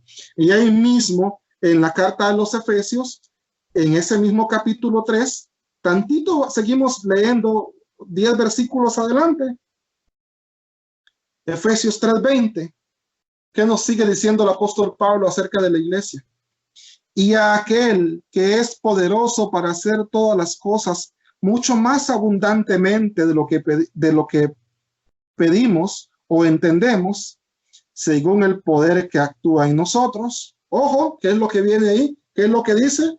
Que a él sea la gloria en la iglesia. A nuestro Señor, a nuestro Padre, a nuestro Dios eterno, se le da la gloria en la iglesia, en Cristo Jesús, por todas las edades, por los siglos de los siglos. Amén. Eso es palabra de Dios. Eso echa abajo la teoría de la gran apostasía, ¿no? Hay unos que sí aceptan de que sí es cierto, la iglesia era una sola iglesia al principio, pero después se corrompió y por eso ahora tenemos todos estos grupos en el mundo protestante. Eso no es verdad, ¿verdad? Por lo que tú acabas de leer en el verso 21, dice que Dios va a ser glorificado. ¿Qué dice ahí? ¿Por un tiempo o dice por los siglos de los siglos? Por los siglos de los siglos. Dice, a él sea la gloria en la iglesia, en Cristo Jesús, por todas las edades, por los siglos de los siglos. O sea que esta iglesia, hermano, dime si te estoy entendiendo bien, esta iglesia tiene que estar en todas las edades, siglo I, siglo II, siglo III, siglo IV, siglo V, sexto, séptimo, octavo, noveno, décimo primero, décimo segundo. ¿Y cuál es esa iglesia, hermano? La Santa Iglesia Católica y Apostólica, la única fundada personalmente por nuestro Señor Jesucristo, esa iglesia a la que nuestro Señor Jesucristo amó tanto, tanto, que derramó hasta la última gota de su sangre en la cruz del Calvario para hacerse de esa iglesia. La compró a precio de sangre, dice la palabra. A pesar de que no es perfecta, ¿verdad? A pesar de que no es perfecta. Jesucristo no le dijo a la iglesia, yo voy a estar con ustedes todos los días hasta el fin del mundo, solamente si son santos, perfectos, castos y puros. Jesucristo no dijo eso. Jesucristo conoce la naturaleza humana, la naturaleza pecadora de nosotros, sus hijos. Sin embargo, a pesar de nuestra naturaleza pecadora, a pesar de nuestra naturaleza débil e inclinada al pecado, Jesucristo nos hizo esa promesa. Yo me voy, pero he aquí. Estoy con vosotros. He aquí, yo estaré con ustedes todos los días. Todos los días. ¿Qué significa todos los días?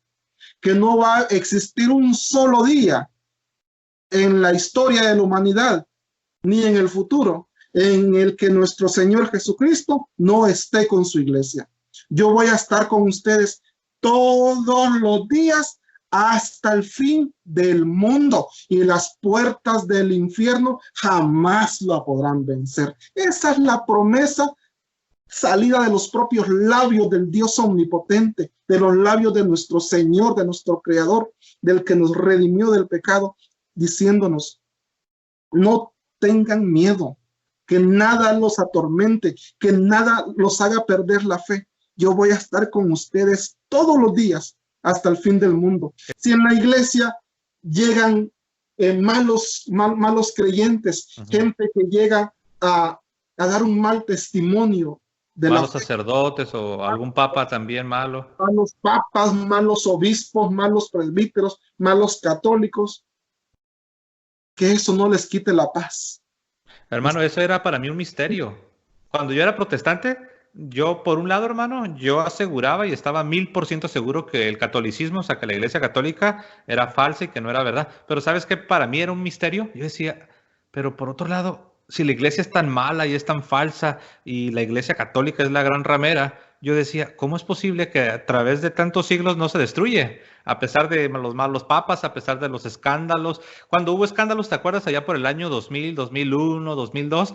Me acuerdo que yo dije, no, hombre, ahora sí ya le llegó el fin a la iglesia católica. Y era un misterio. Yo decía, si es tan mala, ¿por qué siguen y siguen y siguen adelante a pesar de los malos católicos, a pesar de los malos miembros que ha habido? Trigo y cizaña, así lo enseñó nuestro Señor Jesucristo.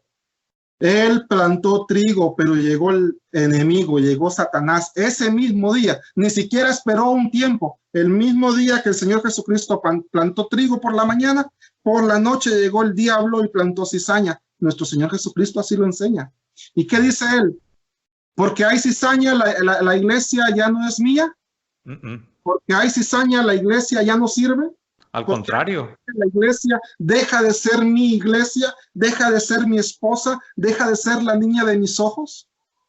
Porque hay cizaña, a esa iglesia yo la voy a repudiar. Porque hay cizaña, a esa iglesia yo la voy a destruir. No. Nuestro Señor Jesucristo dijo, así esté llena de cizaña, yo voy a estar con ustedes todos los días hasta el fin del mundo, y las puertas del infierno jamás la podrán vencer. Amén. Y así es la promesa que sostiene a esta iglesia. Está sostenida en la promesa que salió de la palabra del Dios Todopoderoso, que la sostiene así, con su mano fuerte. Ahí la sostiene, y nada ni nadie la podrá arrebatar de las manos del Todopoderoso Dios, que durante 20 siglos no la ha dejado, ni la ha abandonado, ni la abandonará ni un solo día. Eso Dios me dio la oportunidad de entenderlo, de aceptarlo. Y wow. alabo a mi Señor, porque me permitió salir de ese mundo de contradicciones, de ese mundo de confusión. De confusión. Uno de los últimos, en mi testimonio no te lo platiqué, pero incluso una vez platiqué con un hermano pentecostal, o sea, evangélico, pentecostal igual que yo, pero incluso tuvimos cierta contradicción, porque los dos creíamos en el rapto, pero resulta que él en su iglesia creía que el rapto iba a ser después de los 7 años de la gran tribulación, mientras que a mí toda la vida me enseñaron que el rapto iba a ser antes de la gran tribulación. Y éramos pentecostales de la misma supuesta denominación los dos, pero el pastor de él estaba enseñando una cosa y el mío me había enseñado toda la vida otra cosa.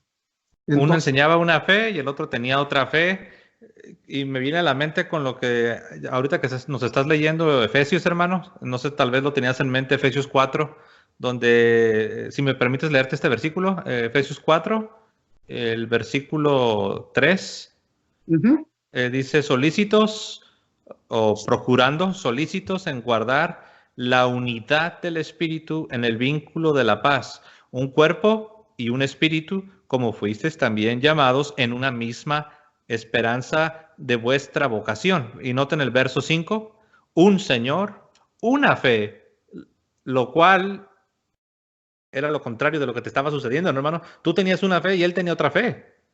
Y éramos de la misma denominación, éramos pentecostales los dos. Protestantes, ajá. Protestantes de hueso colorado los dos, anticatólicos los dos, pero con una fe diferente, con una esperanza diferente, porque la esperanza de él era diferente a la mía.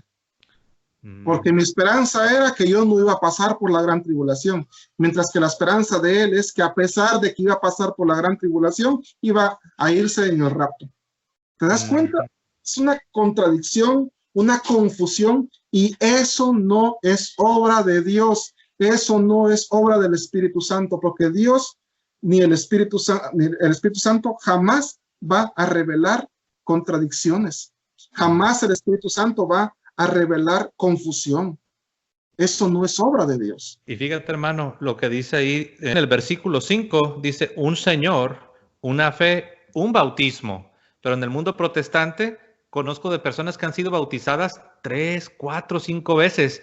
Y cuando platicas con ellos y les dices, ¿cómo que has sido bautizado 3, 4, 5 veces? Sí, dices que mire, de niño yo era pentecostal, pero éramos unitarios. Y cuando llegué con los pentecostales trinitarios, ellos no me aceptaron mi bautismo. Pero después, conforme fui estudiando más la Biblia, conocí a los reformados.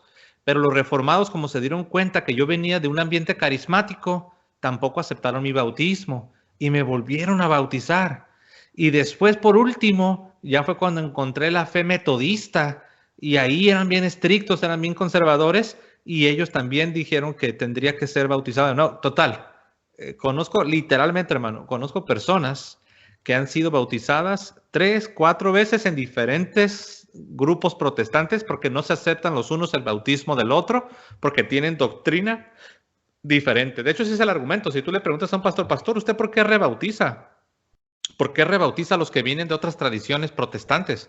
Él te va a responder eso. Es porque hay diferencias de doctrina, lo cual prueba que no se está cumpliendo el propósito que acabamos de leer, donde dice que debemos de guardar la unidad y donde dice un Señor, una fe, un bautismo. ¿Qué tienes que decir, hermano? Ahí está, no hay que darle, como dicen ahí, tantas vueltas. Allá, disculpa que ocupe dichos populares de mi país, pero diríamos, deja de buscarle 5 patas al gato. Ese sí lo usan en muchos lugares, no te preocupes. Deja de buscarle la 5ª pata al gato, nomás tiene 4. Entonces, eso es algo muy normal. Es tan grande la confusión, el caos. Yo comparo, disculpen que yo soy, no sé si es porque soy un hombre de campo, que me gusta usar mucho los dichos populares, pero el desorden y la confusión en el mundo evangélico, en el mundo protestante, es tan grande que yo he llegado un día haciéndome una sopa instantánea. Saqué de la bolsa el paquete de fideos y dije yo, y viéndolo ahí, dije yo, wow, esto es como así de enredado, así como están de enredados los fideos de la sopa instantánea, así están las doctrinas en el mundo evangélico, en el mundo protestante. Sí. Es un caos, un desorden, un enredo total. Todos se contradicen unos a otros. Este dice una cosa, el otro dice otra. Ahí me tocó con respecto al bautismo. Hace como unos 7 años, 6 o 7 años, me invitó un hermano a una iglesia de estas unicitarias, apostólicas, que se llaman. Y estuve platicando con él en unas 2 o 3 ocasiones y tocamos el tema del bautismo. Y me dice él, es que si usted, hermano, viene acá con nosotros, sí va a tener que volver a bautizarse, porque el bautismo que usted recibió en las asambleas de Dios, en nombre del Padre, del Hijo y del Espíritu Santo, ese bautismo no es válido, hermano. ¿Sí sabía usted que ese bautismo no sirve? Así me dijo, no es pastor, es como asistente del pastor, podríamos llamarle. Ese bautismo no es válido, ese bautismo no sirve. Si usted viene con nosotros, va a tener que bautizarse solamente en el nombre de Jesús. Sí. Caramba.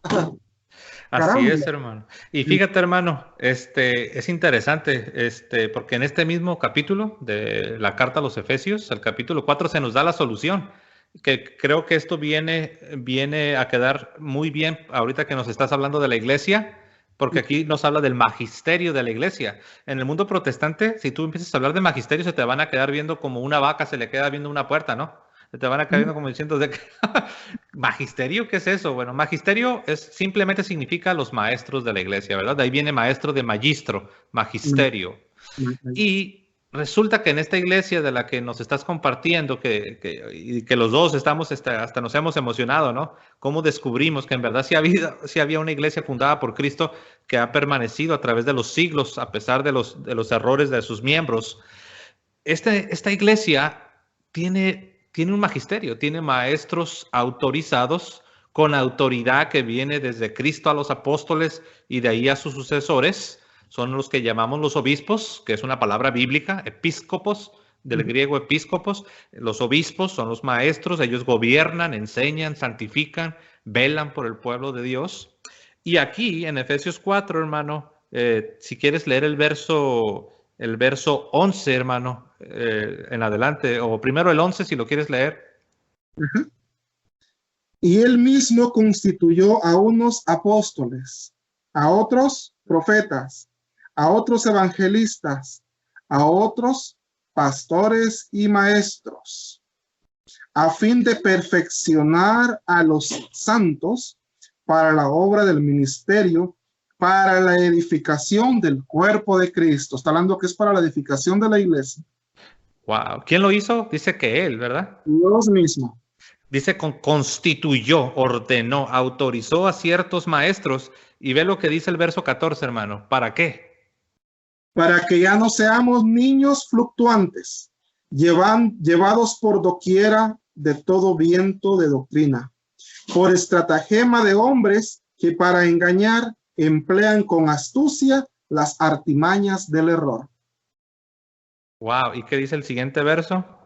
Sino que siguiendo la verdad en amor, crezcamos en todo, en aquel que es la cabeza. Esto es Cristo. Wow. ¿Y el 16? De quien todo el cuerpo, bien concertado y unido entre sí, por todas las coyunturas que se ayudan mutuamente, según la actividad propia de cada miembro, recibe su crecimiento para ir edificándose en amor. Wow, o sea que si yo quiero estar bien unido a la cabeza, que es Cristo, si yo quiero estar bien unido a la cabeza, necesito ser parte de ¿qué? Del cuerpo. Exacto. Necesito ser parte de la iglesia para estar conectado a la cabeza que es Cristo. Y esta iglesia fue instituida con un magisterio, con maestros autorizados que van a enseñar correctamente. Es que volvemos al punto. Tantos años yo viví, hermano, creyendo y señalando a mis hermanos cristianos católicos de ser unos ignorantes que vivían creyendo en doctrinas y enseñanzas de hombres, así decía yo. Pero en la realidad, el que estaba viviendo en doctrinas y falsas enseñanzas de hombres era yo. Pero estaba tan ciego, estaba tan cerrado de la mente que no lo había entendido ni lo había visto. Dios tenía un propósito, el cual yo no conocía, pero ahora yo lo conozco y me siento tan agradecido por Dios, también por haberme permitido pasar por todo eso. Porque el haber recorrido esos 35 años caminando con los ojos vendados, ahora me hacen valorar y atesorar y amar con lo más profundo de mi corazón la plenitud de la fe, la plenitud del evangelio que ahora he encontrado y conozco en su santa iglesia católica y apostólica. Ahí, donde no solamente tengo la Biblia para alimentar mi fe, porque la Biblia la tenemos acá como fundamento, pero aparte de la Biblia, tengo ese magisterio milenial. Son 2000 años de sabiduría, 2000 años de revelación de parte de Dios a esos maestros, la cual nos han transmitido, nos han compartido. Y eso en el mundo protestante no existe. Ahí todo su magisterio empieza y termina el día que don Panchito agarró la Biblia, se aprendió 20 versículos de memoria y dijo: Dios me habló, tuve un sueño, sentí un llamado y se nombró pastor. Pero después, antes de don Panchito, ¿dónde están los maestros? No hay nadie. Todo empieza y termina con don Panchito. Aquí no.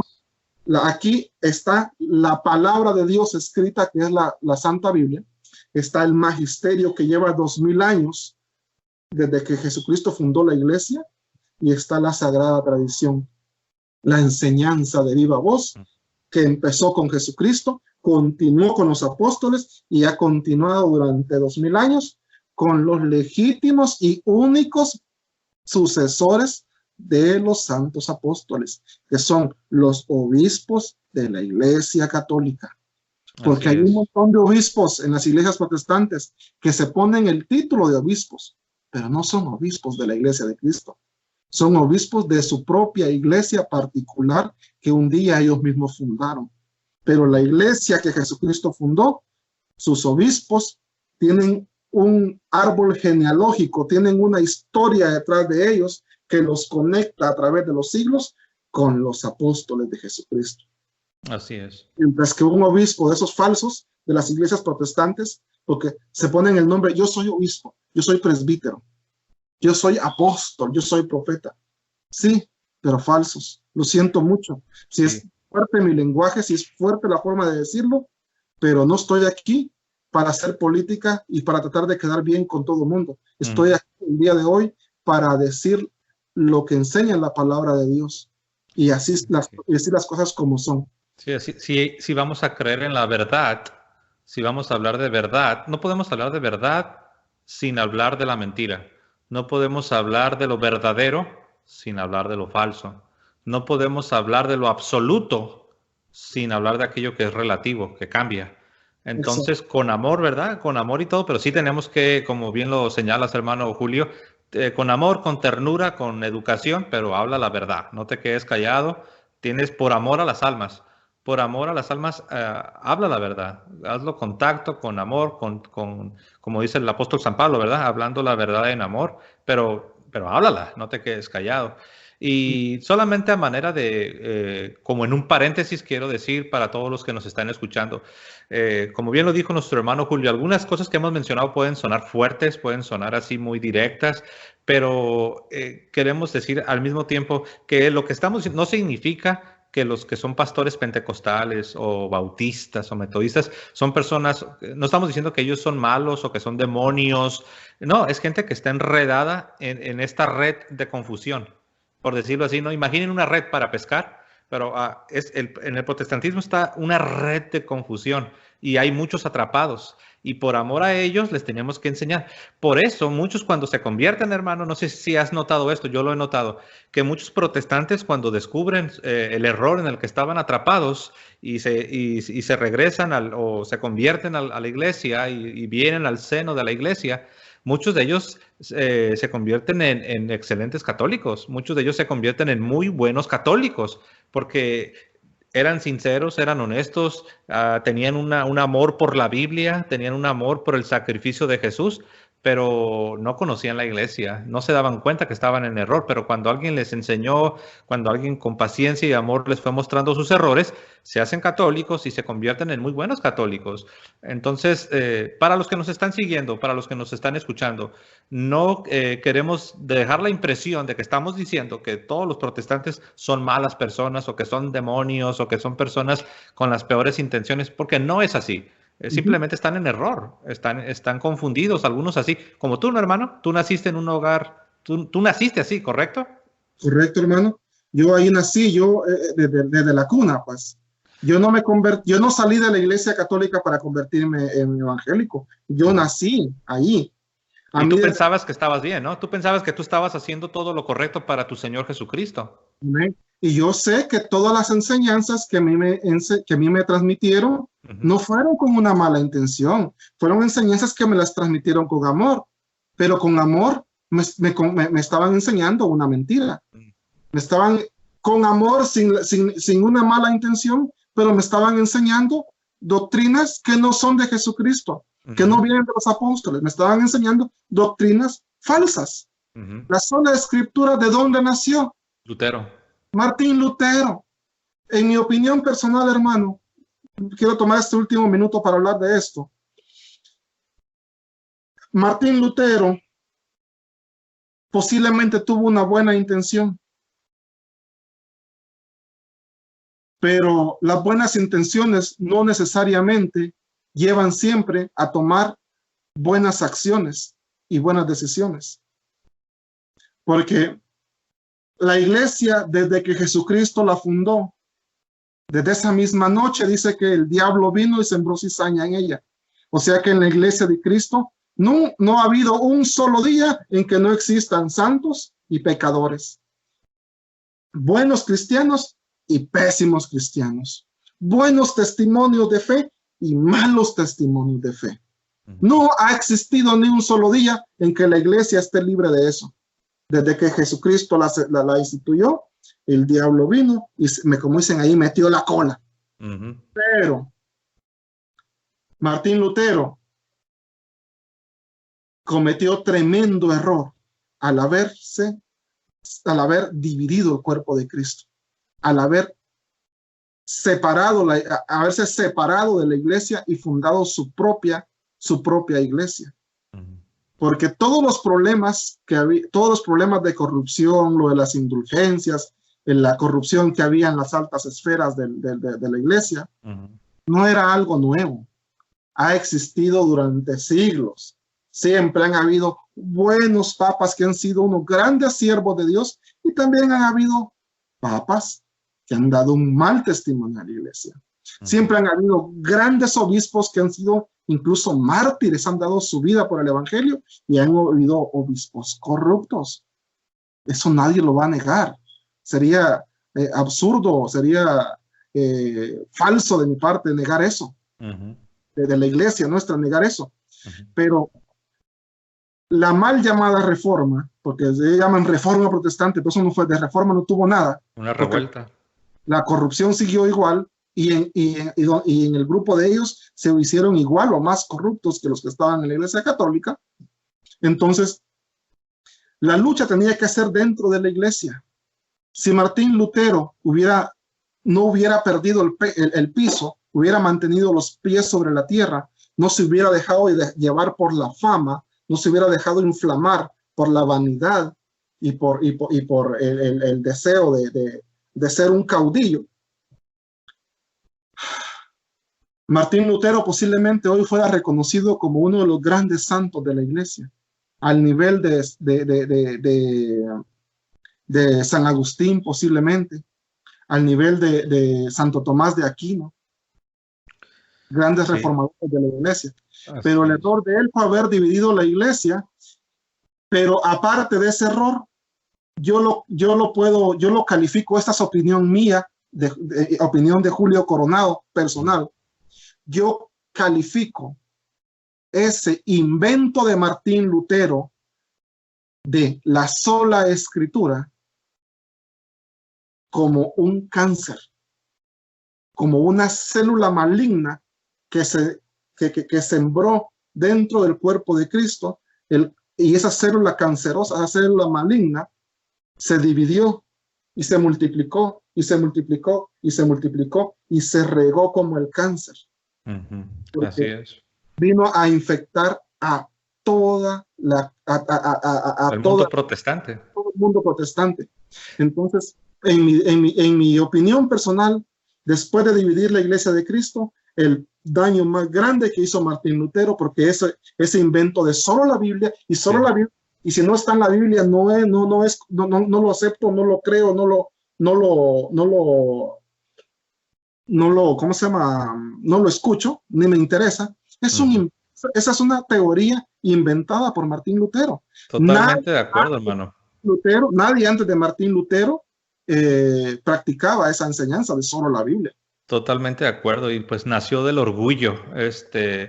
Cuando él hizo esa declaración en la famosa dieta de Worms en Alemania, le dieron la oportunidad, le rogaron prácticamente, le rogaron que se retractara de sus herejías, de sus propias doctrinas que él estaba armando. De hecho, él pidió 24 horas. Pidió 24 horas para, pues, me imagino, para reflexionar, para pensar, para estar seguro. Y en esas 24 horas su mente cambió. Y digo su mente cambió porque él anteriormente había dicho que él se iba a sujetar, que al final del día, según él, que al final del día él se iba a sujetar a la iglesia. Porque dicho sea de paso, en las famosas 95 tesis de Martín Lutero, las de 1517, él mismo ahí condena a los que rechazan al Papa. Al principio, como bien lo señalaste, él empezó con un deseo, con un celo de limpiar, de reformar, de atacar la corrupción, pero al final, en esas 24 horas, cuando se le dio esa oportunidad, él decidió hacer su propia voluntad. Él perdió la batalla contra el orgullo y el resto es historia. Y lo peligroso del orgullo es que el orgullo tiene esta característica que el orgullo te ciega, te pone una venda en los ojos, de tal forma que ya no te das cuenta que estás caminando en la dirección equivocada. Tú juras y superjuras que vas caminando en la dirección correcta, pero como ya tienes la venda que te tapa los ojos, la venda del orgullo, ya no te das cuenta, ya tu percepción ha sido distorsionada. Eso es el peligro del orgullo. Y conectado con esta idea que tú dices de la sola escritura, en lo que se dice que fueron sus palabras, donde él dice que su conciencia, según él, dijo, mi conciencia está cautiva a la palabra de Dios y no voy a aceptar lo que diga la iglesia o los concilios porque se equivocan y se contradicen. Y dijo Martín Lutero, y aquí cito textualmente, mi conciencia está cautiva a la palabra de Dios y no puedo hacer otra cosa. Eso es un engaño, porque cuando tú dices mi conciencia, te estás nombrando a ti mismo como el juez y el intérprete de lo que es la voluntad de Dios. Y eso lo pueden decir todos. Por eso tenemos tantas denominaciones, porque cada quien, si ahorita yo me pusiera a hablar con todos los representantes de todas las denominaciones, todos dirían lo mismo que Martín Lutero dijo, mi conciencia está cautiva a la palabra de Dios. Pero se están engañando a sí mismos. Lo que están siguiendo no es la palabra de Dios, lo que están siguiendo es su propia interpretación de lo que ellos consideran ser la voluntad de Dios. Pero solamente se están siguiendo a sí mismos y eso empezó con Martín Lutero. Hermano, muchas gracias. Mira, el tiempo nos ha ganado. Yo sé que tú y yo nos apasionamos y podemos hablar aquí otras 3 horas. De hecho, quiero agradecer a todos los que pacientemente nos han estado siguiendo. Yo sé que también lo han disfrutado, porque yo lo hago cuando te escucho contar tu testimonio, sobre todo cómo fuiste venciendo esos obstáculos. Gracias, hermano, por haber tomado este tiempo. Gracias a todos ustedes también que nos están siguiendo. Si no han dado like, denle like al video, dejen sus comentarios, dejen sus preguntas para el hermano Julio Coronado. Estoy seguro que el hermano Julio tomará un poco de tiempo para tratar de responder a estas preguntas que ustedes puedan dejar en los comentarios. Compartan este testimonio, esta enseñanza en sus redes sociales. Y bueno, pues me queda agradecerles. Y bueno, voy a dejar que te despidas, hermano Julio. Gracias, hermano José. Pues todo sea para la honra y gloria de nuestro Señor, porque siervos inútiles somos tú y yo. Amén. La obra es del Señor, la obra es de nuestro Padre. Él nos alcanzó con su misericordia. Él es el autor de todo.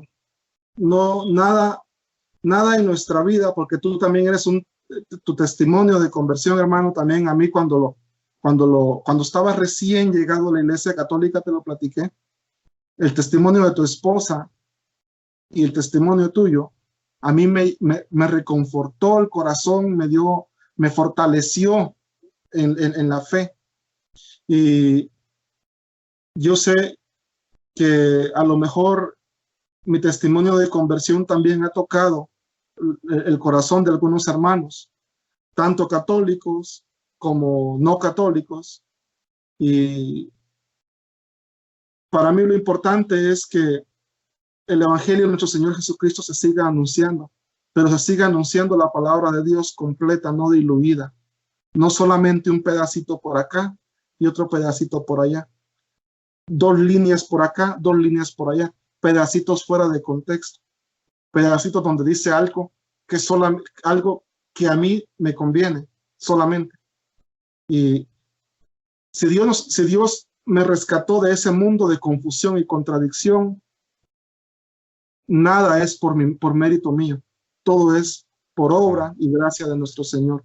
Y para Él sea la honra y la gloria, como dice la palabra de Dios en el versículo que leímos, por todas las edades, por los siglos de los siglos. Amén. Amén, así es en la iglesia. Bueno, de nuevo, hermano, gracias por tomar tiempo y gracias por compartirnos. Gracias a todos ustedes, hermanos. De nuevo, les animamos a que compartan el video, denle like, dejen sus comentarios, dejen sus preguntas, ya sea para el hermano Julio Coronado o para su servidor, y trataremos de dar respuesta. Que tengan un excelente día, que el Señor los bendiga a todos. Hasta luego.